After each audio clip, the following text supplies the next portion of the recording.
Hello, my name is Matthias and welcome to the FPL Scope and the weekly wildcard draft for Game Week 17, where I try to select what I think is the best squad to have in Fantasy Premier League going forward in the next 45 game weeks and beyond. And we're getting pretty close to where I'm going to use my wildcard myself with my own personal team, which is going to be Game Week 20. I still think Game Week 20 is the best option to use your wildcard if you still have it, but if you are in a pinch and you have like 5-6 players that are missing this game week, then sure, you can use it now. It's not going to make that much of a difference, but if you're like me and you're planning on wildcarding in Game Week 20 rather than doing it now, I made a video about that yesterday, so you can check that out as well. The link will be in the description. So, but yeah, if you're wildcarding this week, this is going to be the video for you because I'm going to show you the players that I would choose if I had a wildcard to use, and I was going to use it this week. So let's go straight into it with the first pick, which is going to be the player that I think is the most important player to have currently in Fantasy Premier League. And that's going to be Mohamed Salah still. I think the match against Man United at home, it is viewed as like a grey fixture, 3 out of 5 in the difficulty rating scale. But I think Liverpool against Man United at Anfield has just been a really lucrative fixture in general for Salah. So I think he is kind of by far the best captain's option this week, and that makes him also sort of the most important player to have, especially seeing as the Game Week 19 fixture against Burnley away. It's also going to be a game week where you're going to captain Salah most likely, and he's going to be the best captain's option. So 2 out of the 3 next game weeks, he's going to be the best captain's option, and that's why I think he's the most important player to have in Fantasy Premier League in general, especially now with the news that Haaland is probably injured for Game Week 17. That makes Salah even more important because you might not even have to go with Haaland. Well, let's see in this wildcard draft if Haaland stays put, but Salah is the number 1 pick because I think he is the most important player to have in Fantasy Premier League going forward. Let's move on to the number 2 pick and see who that is. And that's going to be Heung-min Son. I think Son has just proven the last few game weeks that he's pretty much essential in any team in FPL at this point. He's just continues to deliver points. Even if he played on the left wing this past game week, he got a lot of points. Against Newcastle, 4-1 result there for Spurs, who have shown that they can play offensively and create a lot of goals and chances, even against good sides without key players like Maddison in the squad. So Son again is also a really good option. He's also kind of like Salah, a limited option because the 4 game weeks you can see on the screen right here are the only 4 game weeks that they are going to play before they both go abroad for international tournaments. Salah is going to play in African Cup of Nations from Game Week 21 onwards, and Son is going to play in the Asian Cup from Game Week 21 onwards. And that's most likely going to take them, or pretty much guaranteed that they're going to miss Game Week 21, Game Week 22, and Game Week 23 if they go out of the group stages, which I assume both teams will do. Then there might be also an issue with Game Week 23 or 24 as well. So yeah, and potentially also Game Week 25, but that's most likely they'll be back by Game Week 25. And then as we also know, Game Week 26 is the League Cup final. So if Liverpool reach the League Cup final, Salah might blank in Game Week 26 as well. So these 4 game weeks might be the last few game weeks that we have Salah for a long time, because he might be just an option that, especially if Egypt reaches the final in the African Cup of Nations, he might just play 1 game week from Game Week 21 until Game Week 27, which would be Game Week 25 most likely if he's back. So yeah, for these 4 game weeks though, Salah and Son are pretty much essential to have because they are just really good players. I think Son might be the best captain's option in, well, no, actually not. He's not going to be the best captain's option in Game Week 18. That's going to be someone else who's in this draft as well. But he's just a really good option in general. I assume that he'll score or he has a good chance of scoring in each of these games. Nottingham Forest are in terrible form. Everton he usually scores against, but Everton have been sort of good lately, but I still think it's a decent fixture for Spurs. Then Brighton, who can see it against everyone, Son can score there as well pretty easily. And then Bournemouth, who are actually in a better form now than they have been previously, but still it is sort of a favorable fixture for Son. So I think those 4 fixtures are really good for Son, even if you're not going to captain him in any of these game weeks. But yeah, he's just been a really good option this season, and there's no reason to get rid of him at this point in time in the game. But when he goes to Asian Cup, for sure, you can definitely sell him, especially seeing as South Korea are going to have a decent chance of going all the way to the final as well in the Asian Cup, because there are not that many good teams in the Asian Cup. But yeah, for now, Son and Salah in the team basically as the 2 most important players to have in your squad at the moment, in my opinion at least. Number 3, we have that aforementioned Game Week 18 best captain's option, and that is Watkins. Also has a really nice fixture against Brentford now in this upcoming game week in Game Week 17. Brentford, who are probably still missing Brian Mbeumo and are just really struggling without that. They lost against Sheffield United of all teams, which should tell you something about how good of a fixture this is for Aston Villa. Sheffield United at home. Speaking of Sheffield United, that's still a really good fixture, especially at home at Villa Park, where Aston Villa have been absolutely fantastic. Watkins is going to be the best captaincy option there. Man United away, that's still not that difficult of a fixture for Watkins either. Man United are conceding goals pretty much left and right currently, especially in the Champions League. And that's going to be a good fixture for him. And then Burnley at home as well is also a really good fixture in Game Week 20. And beyond that as well, Aston Villa have some pretty decent fixtures. So Watkins just has really good fixtures. And now we also have some striker spots open potentially with Haaland potentially being out. So yeah, Watkins just easily comes in as the most important striker to have or forward to have at the moment because, yeah, he has really good matches and is the best captaincy option in Game Week 18 as well. So yeah, a really good pick there in Watkins. Number 4, we have our first defender off the board, and that is Pedro Porro, who has been hyped up a lot lately on all along FPL Twitter and stuff. And I really like him, obviously. I have him as the 4th most important player to have currently in FPL, and that's because he's on set pieces now with Maddison still being out. I think Maddison is going to be returning around Game Week 20, which is that Game Week fixture against Bournemouth at home, as you can see there on the screen. Or Game Week 21, Game Week 22 at the latest, I assume. Because Game Week 21 is a pretty long stretching game week, so Game Week 22 is almost in February, so by that point Maddison is definitely going to be back. But up until that point, Pedro Porro is going to be on set pieces. He might even be on set pieces still, even after Maddison comes back, because Pedro Porro has been delivering a lot of good crosses. He has had 2 assists from corners in the past 4 game weeks. He's had 4 assists in general, so he's just really attacking really good offensively. He is quite expensive now at 5.4, but I still think it's worth the price. There is sort of like a thing, I think, between Pedro Porro and Udogie. Like, there is a discussion to be had between those guys on who's the better asset for the price and stuff. Personally, I have Udogie myself on my team, so I will not go and sell Udogie to get Pedro Porro myself. But I think if I could just choose from scratch, which is what you do on a wildcard, I probably would go with Pedro Porro at this point, especially seeing as he's still on set pieces with Maddison out. But when it comes to Game Week 20, maybe Udogie becomes a better pick because he is producing attacking returns as well, Udogie. And yeah, it's going to be interesting to see between those 2 guys. But Porro, for now, he's on set pieces, plays for a pretty good team in Spurs. He's a really attacking player in general, not even just from set pieces, but from open play as well. He can score, he can assist. He proved that last season. He's proven that this season. He's been a vital part for Postecoglou and Spurs, and he's just pretty nailed, or completely nailed, I should say, pretty much for Spurs as well. So the fixtures, the form, the set pieces, everything just counts in Pedro Porro's favor. So he's someone you definitely should have if you are wildcarding this week, and probably in the next few game weeks as well. Next up, we have number 5, and that's going to be Dominic Solanke. I think he has really fantastic fixtures in the next 3, especially Spurs away. It's still not like the worst fixture because Spurs have proven that they can concede a lot of goals lately as well. Even though at this point, maybe by Game Week 20, maybe they'll get Van de Ven back, who's a huge part of why their defense was so good, or decent at least, at the start of the season. But before then, he has really good fixtures. Luton at home is a really good fixture in general. Dark blue, as you can see, which is the easiest fixture out of them all. Nottingham Forest away, like I said, they're in terrible form. That's a pretty easy fixture as well. Fulham at home is still like a decent fixture, even though Fulham have been sort of better in terms of form lately. But that also counts the same for Bournemouth, who have just been really good in general lately and are just looking really good under Andone Areola currently. So I really like Solanke. I do prefer Watkins slightly over Solanke, but I still think both of them are really, really, really good striker options to go for currently. So if you have Watkins already in your team and you're looking for a replacement for Haaland or potentially a replacement for Darwin, I think Solanke is the way to go. But if I had to choose between them, I would go with Watkins just because he's the best captain's option in Game Week 18. I think it just has better fixtures in general over the next 4 fixtures. So yeah, I prefer Watkins. But Solanke is also fantastic, and Solanke also has penalties, which Watkins cannot say about himself because he missed all the penalties he had when he had the chance as the penalty taker for Aston Villa. So, but yeah, Solanke is still a really, really good pick, and he comes in at number 5.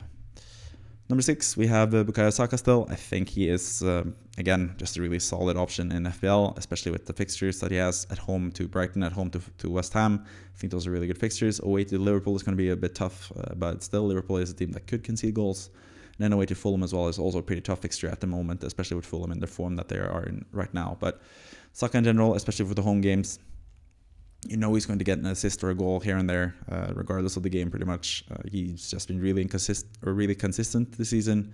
And yeah, there's no reason really to ship him out, even though, I mean, he has looked kind of like meh this season. He hasn't really wowed anyone. That's why he's not like the super popular pick that people would think. Like, he's not someone that is like nailed in everyone's squad, but he is also part of most people's squad because he has just been so consistent and is a really reliable player who's on penalties mostly for Arsenal as well.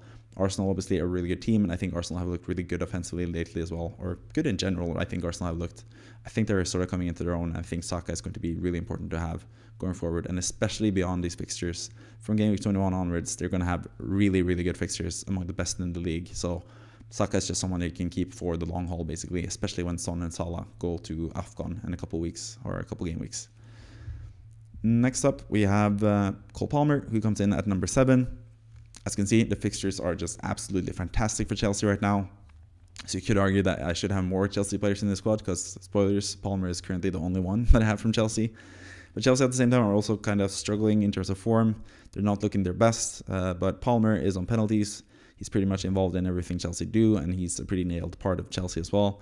And they could also improve a lot if Nkunku comes back into the squad, especially by game week 20-21. I think Nkunku is going to be pretty much healthy for that. He has been pretty close to being healthy at this point as well, but it's still like dragging on a little bit with Nkunku coming back. But I think that's going to help Palmer and Chelsea in general as well, because Nkunku is just a fantastic talent who's going to raise the level for Chelsea, which they sorely need because they've been really struggling lately. But Cole Palmer is still a really good pick from Chelsea in general, or yeah, a really good pick in FPL in general, but he's also someone that's going to help Chelsea actually get some goals going forward as well. He's on penalties, like I said, and yeah, just a really solid option, especially for the price of 5.5. You can't really go wrong with Cole Palmer. He's proven that the last few game weeks that he can get goals even when he doesn't play too well, or Chelsea don't play too well, because he can get the penalty.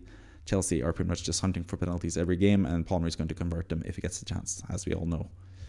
Next up, number 8, we have Gabriel Magalhaes in defense, and he's sort of keeping the same spot-ish in the team now that he has that he did last week when I sort of dropped him down. I used to have I'm always going to praise Gabriel Magalhaes. I think he's more nailed than people are making him out to be. For some reason, when he was benched just to be rested against a weaker opposition in Sheffield United in Game Week 10, people just freaked out and thought that he's a rotation risk. Obviously with Game Week 1 and like the start of the season in mind, because he was actually subbed out the first 3 game weeks of the season. But I think now he's just pretty much a nailed player in the Arsenal lineup. And with the fixtures against Brighton and West Ham, not as good defensively as offensively.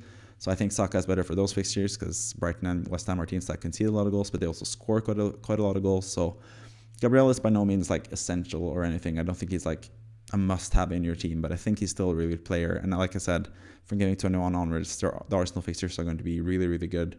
Gabriel is still a pretty cheap price, and there are not that many good defensive options currently. So yeah, I think Gabriel is just a good option for that matter, or for that reason, I should say. So yeah, Gabriel comes in at number 8. Number 9, we have another defender with much better fixtures, and that is Pau Torres. I think he is the standout option from Aston Villa's defense. They've kept 2 clean sheets in a row now against Arsenal and Man City. 2 matches where you wouldn't expect them to keep clean sheets, but they have, because they are just a really good team, especially at home. And then seeing the home fixtures against Sheffield United and Burnley at home, you just have to imagine that Pau Torres is going to get clean sheets in both of those games. He's pretty nailed for Aston Villa. He can score from set pieces. He strays passes around the pitch all the time, so he's going to be good for bonus. Might even get an assist here and there. So yeah, I think Pau Torres is just a really good player in general, in both in real life and in FPL. So I think Pau Torres is a pretty decent pick. I probably should have him above Gabriel now that I'm talking about it, because I feel like I have more praise for Pau Torres than I have for Gabriel. But I just know that Gabriel is going to get that goal and clean sheet 15-pointer at some point. I keep saying it every week, and it's going to happen at some point, hopefully. But Pau Torres, in his own right, really good player. He's someone that means that you can bench Gabriel against Liverpool away, because you can play Pau Torres against Sheffield United at home. And then also against when Gabriel plays Fulham away, you can also play Pau Torres instead, potentially. And also with the other defenders that I have. It's just really nice to have someone with really good fixtures like Pau Torres has. So yeah, he's a really nailed, solid option for Aston Villa team that are looking better defensively now with Cash out of the lineup. So yeah, I really like Pau Torres as well going forward in FPL. Number 10, we have Raúl Jiménez, and I did not expect to have him in weekly wildcard squad this season, because yeah, I thought he was finished at the top level. It seemed like his confidence was gone. He has just not been the same player that he was in the glory days back with Wolverhampton. But now it actually looks like he's back into his regular old good form that he had before his his really serious head injury that made him miss a lot of time on the football pitch, and also made him like a, I don't know, a less confident player, I think, when he came back, because he just didn't feel entirely right when he was back. But now he's looking amazing, and he's at a really cheap price. I think he's 5.3 at the moment, which is really, really good, especially seeing as they have Burnley at home in game week 18 as well, which is the fixture where most people want to have good bench players to use, because that's when City are blanking, and yeah, there are some tough fixtures, Liverpool against Arsenal, for example. So that's just a really good fixture to have Jimenez in. And I also think he's just a really nice player to have beyond that as well, just for the rest of the season. Fulham are looking much better now, and Jimenez is a big part of that. He's been amazing up front. He's not entirely like Mitrovic level, but we know how good Mitrovic was at points in FPL, and he was a lot more expensive than what Raúl Jiménez is currently. So I just really like Raúl Jiménez for the longevity of him as well. Like I think he's going to be a really good player going forward in FPL. So yeah, he comes in at number 10. Quite a lot of faith in him, but yeah, I do like the other striker options in Watkins and Solanke. As you can see with Raúl Jiménez being there as well, there's no room for Haaland in the squad, and yeah, I'm going to address that at the end of the video as well, because Haaland was the number 1 pick last week, but now that he's injured and he has a blanking in week 18, things have changed. So yeah, I'm going to talk about that at the end of the video. Number 11, we have Kieran Trippier, who has dropped down from number 6 last week, because yeah, that was the first time I included him in the weekly wildcard draft. And of course, he had the blank. First, he had the blank in the midweek. If I can't remember exactly what. But yeah, he blanked previously in the week, and then he blanked now against Spurs. He even got a yellow card and got -1 point, and the yellow card also brought him up to 5 yellow cards in total, which means he's going to be out for the game against Fulham in game week 17. But that doesn't really matter. As you can see, we have Pau Torres, Gabriel, and Pedro Porro with decent fixtures in game week 17, so you can survive without Trippier. And then those 2 fixtures after that, Luton away and Nottingham Forest at home, he's just a really good option in terms of yeah, really good fixtures. Luton away and Nottingham Forest at home, fantastic fixtures for Trippier, who is going to be thriving in those fixtures, as he showed earlier in the season. When they play really weak teams, Trippier is going to be a fantastic asset, and that's why I have him in the squad. After that, they have really tough fixtures with Liverpool away, Man City at home, and Aston Villa away in the next 3 fixtures after that. So that's when you could potentially sell him in game week 20 to make room for Haaland. That's probably a way you can get Haaland back into the squad if you sell Trippier and get the money from there. But you have to, if you go with a Haaland on the wildcard this week, then you have to have a plan to bring him in for game week 20 at least, because that's when he plays Sheffield United at home, and that's especially a game where we really need Haaland. I think in week 19, when Haaland, I said I was going to talk about this at the end of the video, but here we are. I think game week 19, they play Everton away, Man City, and I think that's a game week where you actually can survive without Haaland. I don't think he's going to thrash Everton, because they've just been a pretty good defense this season, but it is a risk, I admit, but he might also be injured at that point as well. So yeah, we just have to keep note of Haaland's injury status. But for now, I think Trippier is a really nice placeholder for all the money that you get back from not having Haaland in your squad. You can have Trippier and have some money in the bank left, and then bring Haaland back in game week 20 by selling Trippier after his fixtures against Luton and Nottingham Forest. So I think Trippier is still a viable option, but not quite as viable now that he is suspended for the Fulham match. But yeah, I think it's still a decent option for the next 3 game weeks at least. Number 12, we have Martin Ødegaard for Norway, I almost said, but for Arsenal especially. He's going to play for Arsenal in the Premier League during this Christmas period. And like I said, with Arsenal, I think they are just looking a lot better lately, especially offensively, and they're going to have to produce offensively in these games against Brighton and West Ham, because those are fixtures where they might concede, which is, again, a point against Gabriel, I guess, but I think Gabriel is just nice for the long term. But for the short term, I think Ødegaard has looked really good lately, especially that game against Wolverhampton. I think it was in game 14.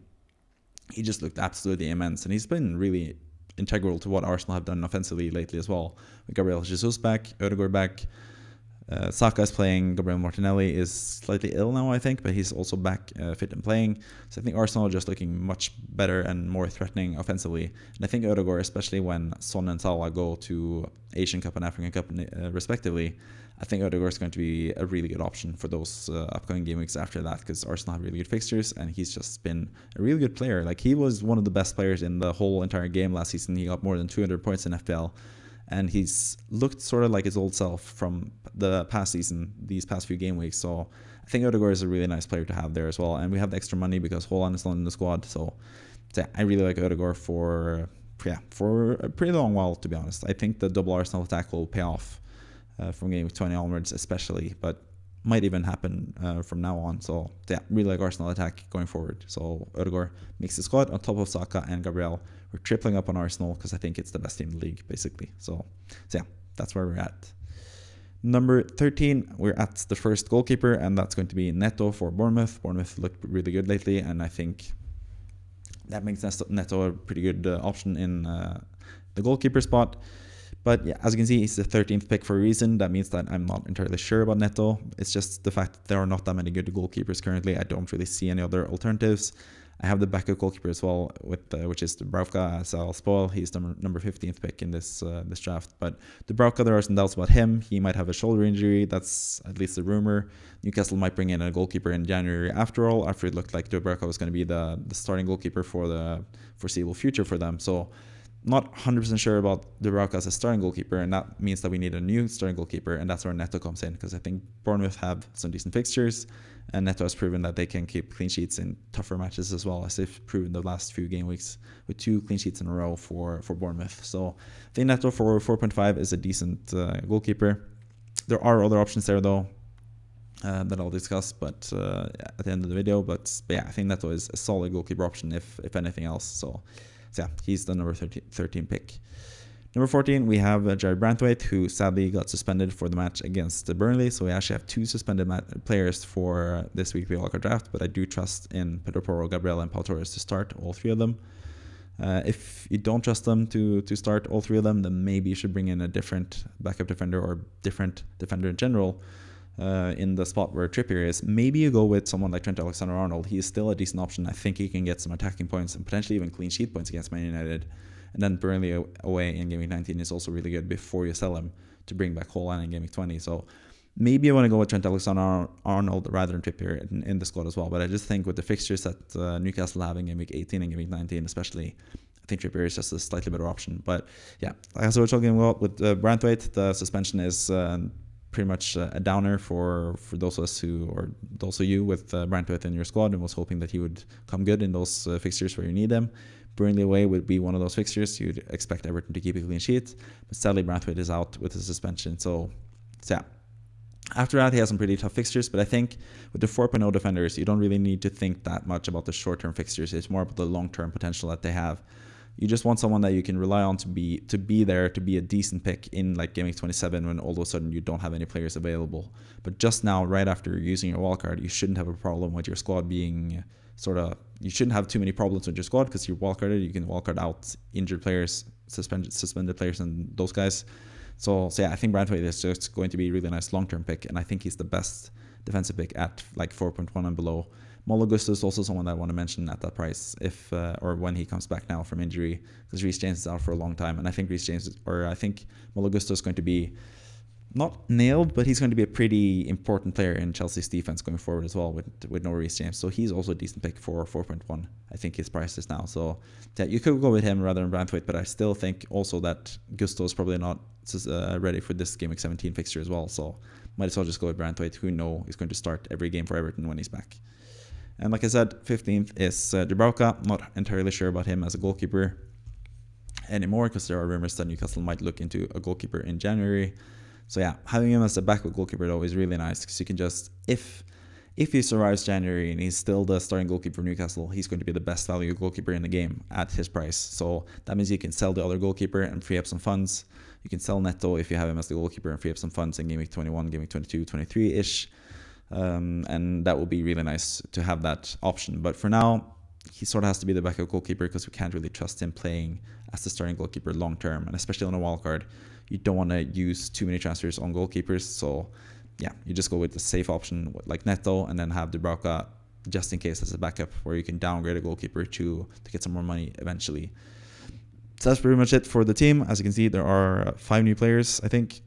Neto, Pau Torres, which is 1 player, Ødegaard, Watkins, and Raúl Jiménez, and that means 5 players have dropped out. So let's take a look at those guys. One of them, like I mentioned, is Haaland, but he is not going to stay out of the team for long.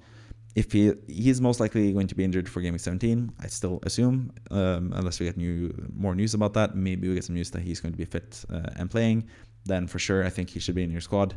You probably have to make a few changes there, downgrade Trippier to someone cheaper, downgrade someone else, Ødegaard for example, to someone cheaper in midfield, and then you pretty much have then enough money to get Haaland in for either of the strikers pretty much. But yeah, Haaland drops out because of the injury and the blanking in Game Week 18, and a pretty tough fixture against Everton in Game Week 19 as well. But Game Week 20 onwards, you definitely need Haaland, and that's when you're going to have some money from Salah as well. You could sell Salah in Game Week 20 and get the money for Haaland that way as well, because Newcastle at home is not the best fixture for Salah, and then after that he goes to AFCON. So yeah, I think Haaland is someone you can do without until Game Week 20, but then you bring him back in. Number 12, we have Garnacho, who was sort of like my differential pick last week. It looked like Man United had sort of turned a corner, turned a leaf with the fixture against Chelsea, where they got a lot of expected goals. They looked pretty good in general.